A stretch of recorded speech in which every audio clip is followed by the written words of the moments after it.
Былтырдан бері үкімет ел азаматтарына зейнетақы шотындағы шекті мөлшерден асатын соманы тұрғын үй жағдайын жақсартуға, емделуге және инвестициялық компаниялардың басқаруына жіберіп пайдалануға мүмкіндік бергені бәріңіздің естеріңізде шығар. Содан бері халықтың басым көпшілігі жиған тергендерін тұрғын үй алуға жұмсапты. Мәселен, 1,5 жылдың ішінде қазақстандықтар тұрғын үй жағдайларын жақсарту үшін 3 триллион теңгеден астам қаражатты пайдаланған. Ал емделуге деп өтініш берген 393 мыңнан астам адам 308 миллиард теңгені ем-домға жұмсаған. Сондай-ақ 9 миллиардқа жуық теңге инвестициялық портфельді басқарушы компанияларға аударылған.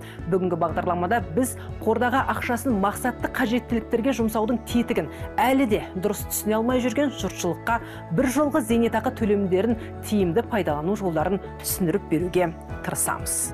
Сонымен зейнетақы шотыңыздағы жинақталған сома мен қазірден пайдалануға болатын сома туралы мәліметті npf.kz сайты, egov.kz порталы арқылы электронды қолтаңбаның көмегімен не болмаса жеке кабинетіңіздің логині мен құпия сөзі арқылы анықтай аласыз. Дәл осы тәсілмен телефоныңыздағы BJZK немесе Egov мобайл қосымшасы арқылы да қарауға болады.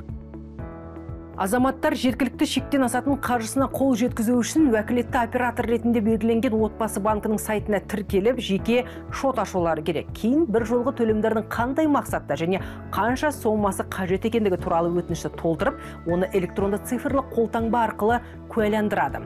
Өтінім түскен соң бірыңғай жинақтаушы зейнетақы қоры 5 күн ішінде қажетті қаражатты уәкілетті оператордың шотына, ал уәкілетті оператор өтінім жасаған адамның шотына жібереді. Қор салымшысы Айнұр Бақытқызы шотындағы шекті мөлшерден асатын қаражатты емделу мақсатына жұмсағысы келеді екен. Нақты сауалына зер салсақ. Сәлеметсіздер ме? Қордағы зейнетақы жинағымның жеткілікті шектен асатын бөлігін қандай медициналық қызметке жұмсай аламын? Ол үшін не істеуім керек? Жақын туысымның еміне өз қаражатымды аудара аламын ба?